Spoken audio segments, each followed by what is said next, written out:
On a dry hillside in southeastern Turkey, half buried in pale dust, stands a pillar of golden limestone, shaped like a giant letter T.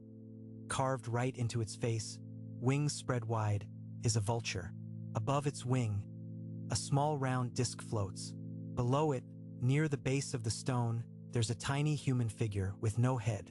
The pillar is 16 feet tall.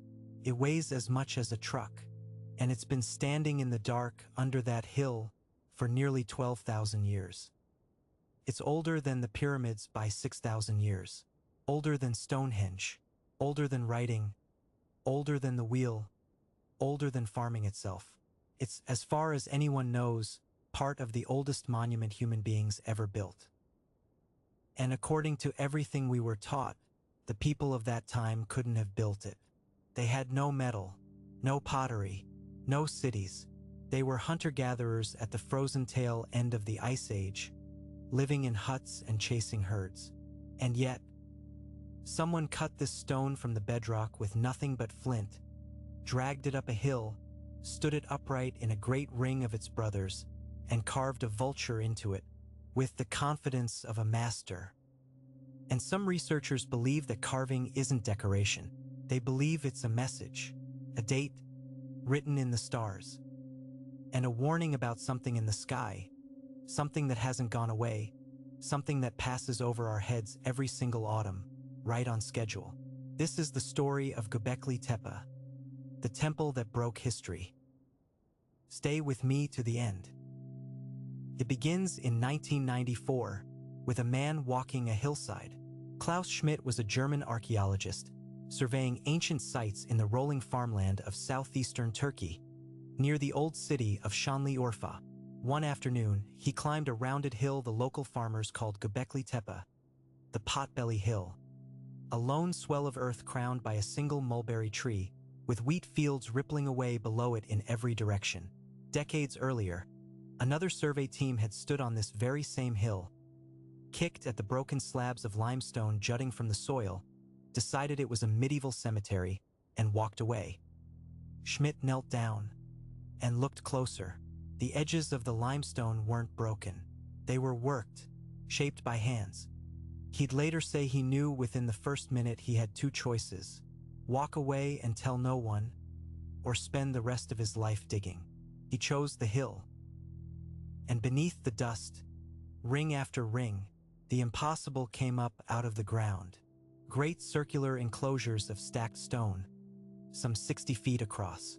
Standing inside them, arranged with care, were T-shaped pillars of golden limestone, some 16 feet tall, some weighing 10 tons, dozens of them, and the pillars were alive with carvings. A fox mid-leap, a boar with a bristling back, scorpions, cranes, snakes winding down the stone in braided lines, a vulture with its wings thrown wide, not scratches, confident, deep, deliberate relief work, cut by artists who knew exactly what they were doing. Then came the dating, and with it, the trouble. The charcoal and mortar of the oldest enclosures came back at roughly 11,600 years old. Sit with that number for a second, because it's the entire story. When these rings were raised, the pyramids of Egypt were 6,000 years in the future. Stonehenge was 6,000 years in the future. There was no writing anywhere on Earth. No pottery, no metal, no farms. These are the oldest known monuments on the planet, raised at the frozen edge of the Ice Age, by people we'd filed away as simple wanderers. And by every rule in the textbook, they couldn't have done it. To cut a 10-ton pillar from bedrock with flint tools, drag it hundreds of feet, stand it upright, and set it precisely in a planned stone ring. You need more than strong backs. You need geometry. You need engineering. You need someone to organize hundreds of workers, to feed them for months, to hold a design in mind for years. You need, in short, a society. And the textbook said no society existed yet. The knowledge was missing. The tools were missing. And yet, here it stood on the Potbelly Hill, 16 feet of carved limestone, casting its long morning shadow across the wheat. The deeper Schmidt's team dug, the stranger the hill became. The enclosures weren't built in one burst. They were raised one after another across more than 1,000 years, generation after generation returning to the same hilltop with their flint and their ropes. 1,000 years. That's long enough for Rome to rise, fall, and be half forgotten. And the hill is barely touched. Radar scans of the ground show more rings still sleeping under the grass. Perhaps 16 more enclosures, and close to 200 more pillars. An entire buried world, beneath just a few feet of soil. But the detail that truly unsettles is in the carvings themselves. You'd expect the oldest work to be the crudest, the first fumbling attempts, with the artistry improving century by century. At Gobekli Tepe, it's exactly backwards. The oldest pillars carry the finest, most intricate carving on the whole hill.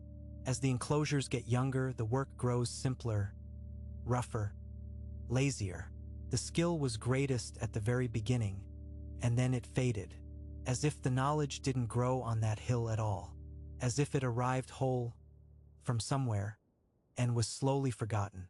Which brings us back to the stone we started with, the vulture, the disc, and the headless man.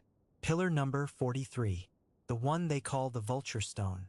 Unlike the single animals leaping across the other pillars, the Vulture Stone reads like a composition. A scene. The great vulture at the center with wings outstretched. The small round disc riding just above one wing. Around them, a scorpion low on the stone, wading birds, a snake, other creatures arranged with strange deliberateness. And at the bottom edge, that tiny human figure, headless. In 2017, 2 researchers at the University of Edinburgh, an engineer named Martin S.W. Tiemann and his colleague Dimitrios Tkretsis, published a bold claim. The animals, they argued, aren't animals. They're constellations. The scorpion carved low on the stone is the same star group we still call Scorpius. Read the whole pillar as a photograph of the night sky, they said, with the disc marking the position of the sun among the stars, and the Vulture Stone becomes a star map. And a star map is a clock. The Earth wobbles slowly on its axis, and over the centuries, the constellations drift in a way astronomers can calculate to the exact year. So they wound the sky backwards, looking for the moment it matched the stone. The date they found was around 10,950 BC, 13,000 years ago, more than 1,000 years before the hill itself was built. If they're right, the Vulture Stone isn't a picture of the builder's own sky. It's a memorial, a date their grandparents' had carried mouth to ear across 40 generations, until at last, someone could carve it into the hardest thing they had. And here's why that particular date raises the hair on your arms. Because 13,000 years ago, something did happen to the Earth. The evidence for it is drilled out of the ice of Greenland in long frozen cores, a dark band in the crystal where the world changed. Scientists call it the Younger Dryas. Picture the planet then. The Ice Age was finally loosening its grip. The great glaciers, some of them miles thick, were slowly shrinking. The climate warmed, the herds spread, and humans thrived. And then, around 12,900 years ago, in a geological eye blink, the warming slammed into reverse. The cold came back, hard, nearly Ice Age cold, and it held the world in its fist for over 1,000 years. The proof is in the ice cores, in the mud drilled from lake beds, in carbon-dated bone and charcoal. Something shut the door on spring, and held it shut for a millennium. One hypothesis for what did it is a comet. Not a single strike, but a swarm. The story goes like this. Some 20,000 years ago, a giant comet, perhaps 100 miles across, part ice, part rock and metal, came apart in the inner solar system. It shattered into a river of debris, millions of fragments, from sand grains to flying mountains a mile wide, all of them still circling the sun together in a great stream.